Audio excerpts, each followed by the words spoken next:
Hello backbenchers, क्या हाल है सभी के। होपफुली सब अपने अपने घरों में मौज ले रहे होंगे। तो आज हम स्टार्ट करने वाले हैं हमारा आगे का टेस्ट, जो कि है ट्राइएक्सियल टेस्ट। देखो, शेयर स्ट्रेस में हमने पहले मोर कूलम्ब थ्योरी पढ़ ली थी, ठीक है। उसके बाद में हमने इसके जो लेबोरेटरी टेस्ट है वो स्टार्ट कर दिए थे। तो पहला टेस्ट हम कंप्लीट कर चुके थे, डायरेक्ट शेयर टेस्ट, जिसमें हमने कंप्लीट कर लिया था कि डायरेक्ट शेयर टेस्ट कैसे होता है, और उसके मोहर जो हमारा ग्राफ है तो वो भी हमने प्लॉट करके देख लिया था। अब देखो, आज हम स्टार्ट करने वाले हैं triaxial test. Triaxial test is the most common method used in laboratory to check the strength of soil, and also it is given by Casagrande and Terzaghi both, ठीक है। तो अब देखो, हमारे पास ये एक इस तरीके का हमारे पास एक सेटअप होता है इक्विपमेंट का, ठीक है, जिसके अंदर हमारे पास एक सेल होती है, बाहर सिलेंड्रिकल सेल होती है। इसके अंदर एक सिलेंड्रिकल हमारे पास एक और हमारे पास कंटेनर होता है, जिसके अंदर हमारे पास यहाँ पर रखी जाती है हमारा सॉइल सैंपल, ठीक है। तो अब सॉइल सैंपल हम यहाँ हमारा रखेंगे, तो इसके ऊपर हम हमारा रखते हैं एक पोरस स्टोन, और नीचे भी हमारा रखते हैं यहाँ पर हम एक पोरस स्टोन, जो कि काम आते हैं हमारी ड्रेन एंड्रेन टेस्ट वगैरह, जो भी हमारी आगे 3 कंडीशंस होती है, जो मैंने पिछले वीडियो में बताया था, तो उनके ऊपर।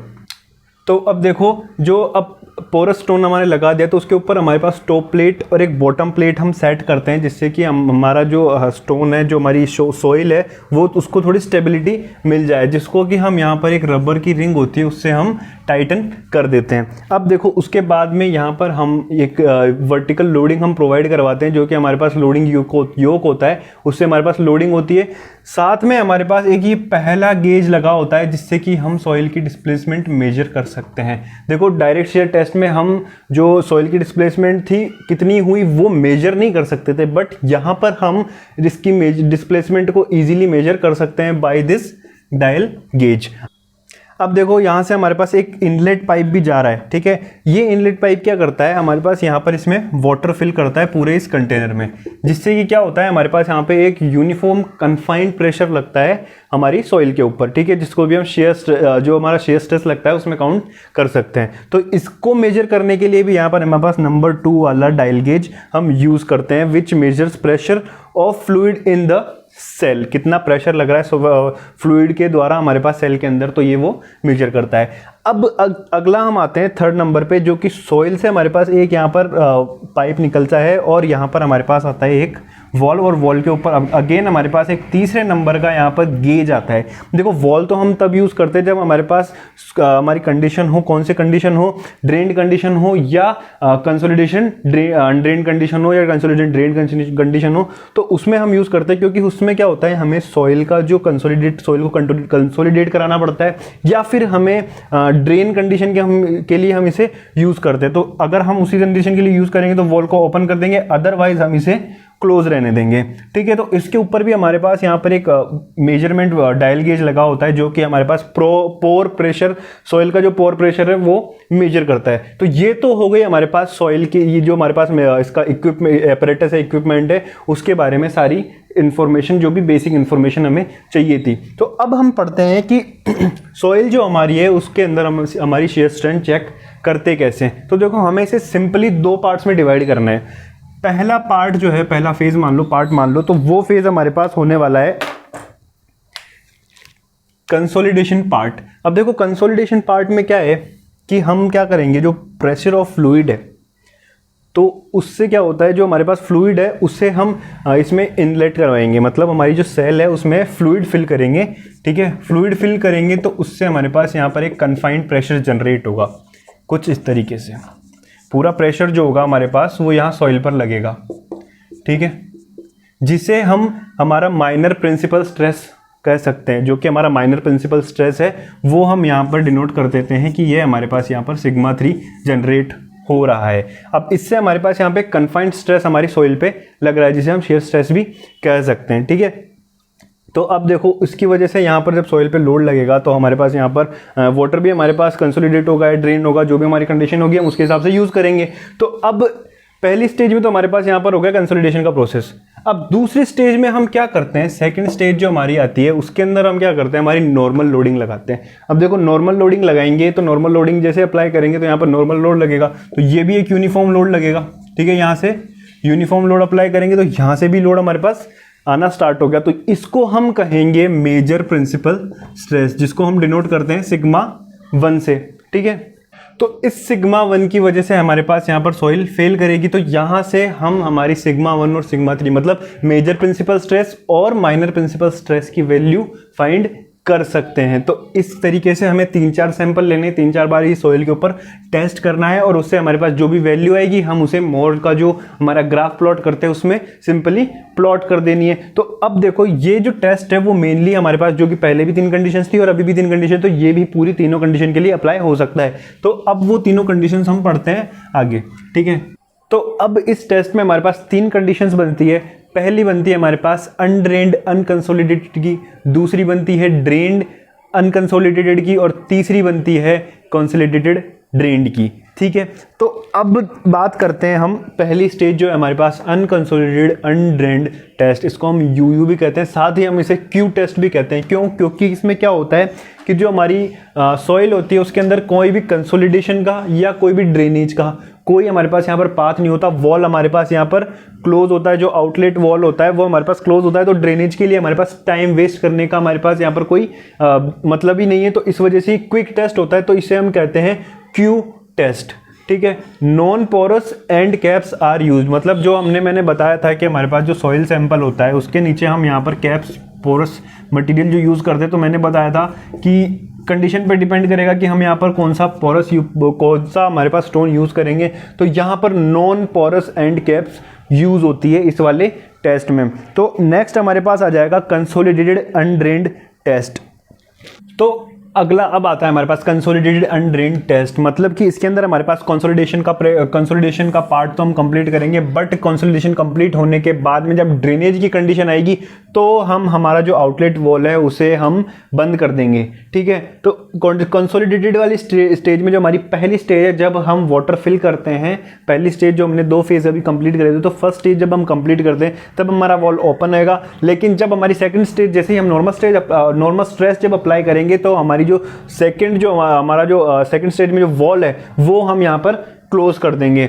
इसे हम आर टेस्ट भी कहते हैं। आर टेस्ट इसे क्यों कहते हैं वो मैं नेक्स्ट वाली कंडीशन में बताऊंगा, है ना। तो porous end caps are used, मतलब कि सॉइल सैंपल के ऊपर यहाँ पर हमारे पास पोरस कैप्स हम यूज करते हैं। Pore water pressure measured under drained pressure, मतलब ये है इसका कि जो हमारी सॉइल होती है तो उसके अंदर जो हमारा पोर वाटर प्रेशर है, तो देखो कंसोलिडेटेड में तो हम इसे कंसोलिडेट कर देते हैं, लेकिन जब हमारा ऊपर से हम प्रेशर लगाते हैं, ठीक है, नॉर्मल स्ट्रेस लगाते हैं, तो उसकी वजह से जो यहाँ पर पोर वाटर प्रेशर इसके ऊपर जनरेट होगा तो वो हम यहाँ पर मेजर कर सकते हैं कंसोलिडेटेड अनड्रेन्ड टेस्ट के अंदर, ठीक है। ये भी एक काफ़ी स्लो टेस्ट है एक्चुअली देखा जाए तो, क्योंकि इसमें कंसोलिडेशन की प्रोसेस जो होती है तो वो उसमें टाइम हमारे पास थोड़ा सा लगता है।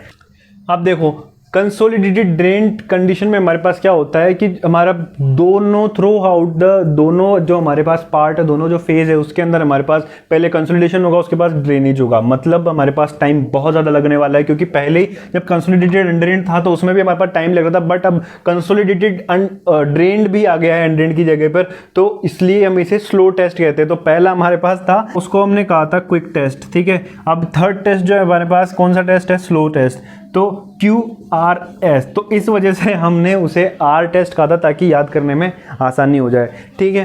तो अब देखो porous end caps are used, मतलब इसमें भी हम वही पोरस के एंड कैप्स यूज़ करेंगे, क्योंकि हमारे पास यहाँ पर ड्रेनेज की जो है हमारे पास पूरी व्यवस्था होनी चाहिए भाई, ठीक है। तो अब देखो तीसरी जो हमारी कंडीशन आती है, outlet is open, outlet through out the test, हमारे पास आउटलेट हमारा ओपन ही रहेगा, क्योंकि हमारे पास पहले फेज में हमारे पास कंसोलिडेशन के लिए वॉल को ओपन करेंगे, फिर उसके बाद सेकंड स्टेज में हमारे पास ड्रेनेज के लिए हमारे पास हम वॉल को ओपन रखेंगे। तो ये हमारे पास 3 मेन कंडीशन बनती है। अब इन 3 कंडीशन से हम हमारा जो मोर का जो ग्राफ है वो किस तरीके से प्लॉट होगा, तो अब हम वही देखने वाले हैं जो कि लास्ट स्टेज है इस टेस्ट की। तो अब देखो कंसोलिडेटेड अनड्रेन्ड की जो हमारे पास कंडीशन है उसके अंदर हमारे पास क्या होता है, सिग्मा 1 और सिग्मा 1 इक्वल होता है। क्यों होता है ये सिग्मा 1 और सिग्मा 1 और सिग्मा 3 इक्वल क्यों होता है? क्योंकि हमारे पास यहाँ पर अनकंसोलिडेटेड अनड्रेन्ड की कंडीशन है, मतलब कि हमारे पास जो प्रेशर लगने वाला है पार्ट 1 और पार्ट 2 में वो हमारे पास यहाँ पर इक्वल रहेगा। तो अब इक्वल रहेगा तो हमारे पास अगर वैल्यूज है, सोचो हमारे पास, हम सपोज करो कि हमारे पास ये सिग्मा है और ये शियर स्ट्रेस की वैल्यू है, ठीक है। तो अगर हमारे पास यहाँ पर सिग्मा की जो हमारे पास वैल्यू इतनी आ रही है, तो इसके हिसाब से अगर हम हमारा जो इसका ड्रॉ करेंगे, मोर सर्कल ड्रॉ करेंगे तो सपोज करो इसकी ये वैल्यू आ गई। दूसरा स्पेसिमेन लिया, दूसरे की हमने वैल्यू ली तो दूसरे की हमारे पास इस तरीके से आ जाएगी।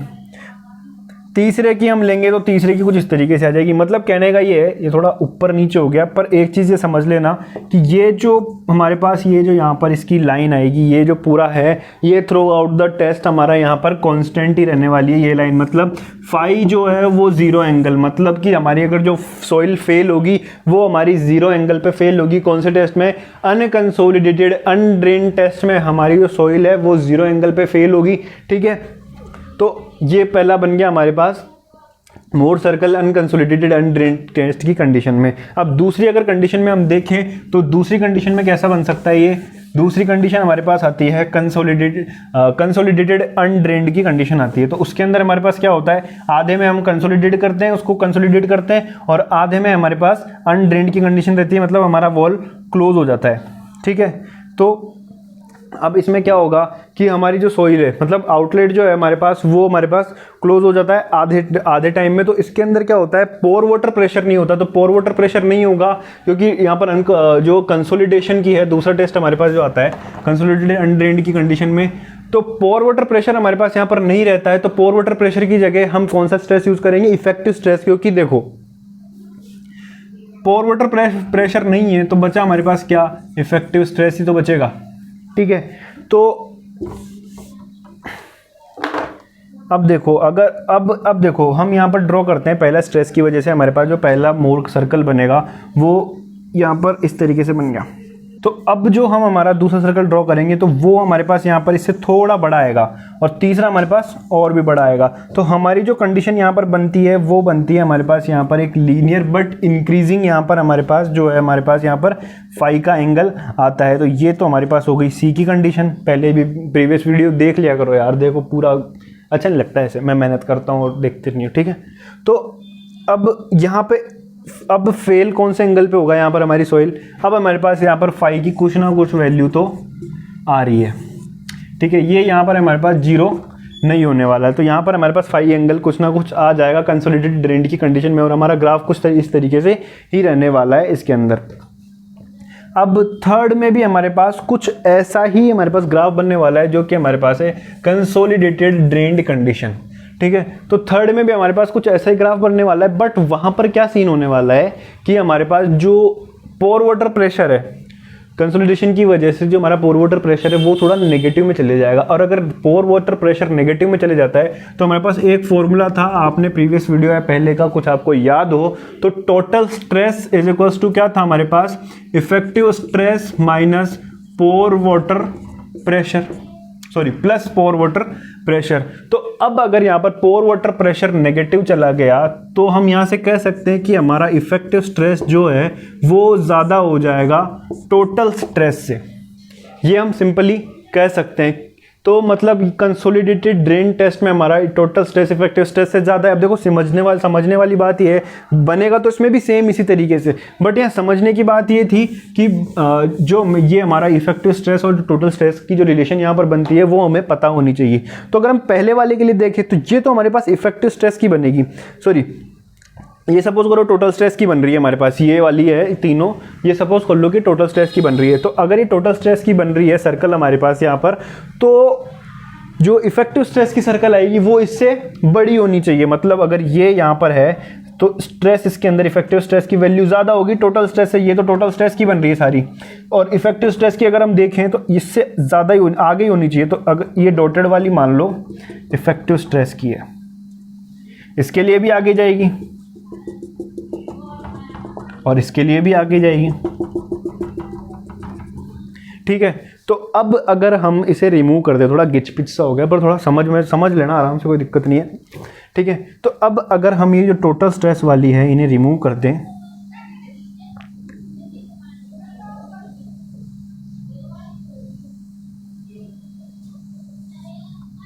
तो अब हमारे पास यहाँ पर तीन ये इफेक्टिव स्ट्रेस वाली बन जाएगी।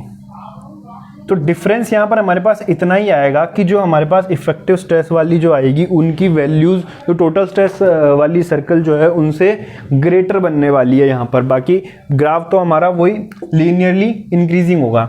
ठीक है, तो ये हमारी 3 मेन कंडीशन थी जिस ट्राइएक्सियल टेस्ट में जैसे सॉल्व कर लिया है सारा। अब हमारे पास इन दी एंड आती है कि क्यों ये बेटर है, क्या ज़रूरत पड़ी इसकी। डायरेक्ट शेयर टेस्ट था तो सही हमारे पास, बट इसकी क्या ज़रूरत पड़ी कि हमने ट्राइएक्सियल टेस्ट, हमने नया टेस्ट निकाला। तो अब हम इसके एडवांटेजेस देखेंगे over the direct shear test पे। मतलब डायरेक्ट शेयर टेस्ट क्यों कमज़ोर था, क्यों, क्या कमियां थी उसके अंदर, लिमिटेशन तो हमने कल के परसों के वीडियो में देख ही ली थी, ठीक है। तो अब जो ट्राइएक्सियल टेस्ट की जो एडवांटेजेस हैं वो हम देखने वाले हैं। Advantages over direct shear stress हमारे पास ट्राइएक्सियल टेस्ट के क्या क्या होते हैं। तो देखो, पहली हमारे पास जो कंडीशन बनती है वो होती है have control over drainage conditions in both phases. मतलब हमारे पास जो 2 फेजेस थे टेस्ट के ड्यूरेशन में, तो उसके ऊपर हमारे पास ड्रेनेज की जो कंडीशन होती है वो दोनों में हमारे पास कंट्रोलेबल होती है। हम दोनों को वॉल के थ्रू हमारे पास दोनों की ड्रेनेज कंडीशन को हम कंट्रोल कर सकते हैं। अगला आता है shear plane is less constant. मतलब कि शेयर प्लेन जो है वो अपने हिसाब से कहीं भी फेल हो सकती है। मतलब पहले हमने क्या किया था, प्री डिटरमाइंड हमारे पास यहाँ पर प्लेन था, जबकि यहाँ पर लेस कंस्टेंट मतलब उसका प्री डिटरमिनेशन नहीं, उसकी मर्जी, जहाँ पर वो फेल हो सकती है हम बस उसकी वैल्यू फाइंड कर सकते हैं इस टेस्ट के अंदर। अब boundary condition are well controlled and it can measure axial and volumetric strain both. मतलब बाउंड्री कंडीशन जो हमारे पास जो इस टेस्ट में होती है वो हमारे पास कंट्रोल्ड होती है। उसके अलावा एक्सियल और वॉल्यूमेट्रिक स्ट्रेन मतलब वॉल्यूम चेंज जो है हम हमारे पास टॉप जो हमारे पास यहाँ पर गेज लगा हुआ था उससे मेजर कर लिए थे, ठीक है। और जो एक्सियल जो हमारे पास एक्सियली लोड लग रहा था तो वो भी हमारे पास, उसके लिए भी हमारे पास डायल गेज प्रेजेंट था, तो हम वो भी मेजर कर सकते थे। सो कल अब आगे हम पढ़ने वाले हैं आगे के दोनों टेस्ट जो कि लेबोरेटरी टेस्ट, अब आगे जो भी वीडियो आएगा उसके अंदर हम दोनों पढ़ने वाले हैं, ठीक है। So thank you for watching this video friends. If you like the video give it a thumbs up and if you are new to our channel don't forget to subscribe and hit the bell icon for more videos. You can also follow us on Instagram, link is in the description. Keep learning, keep supporting, bye bye.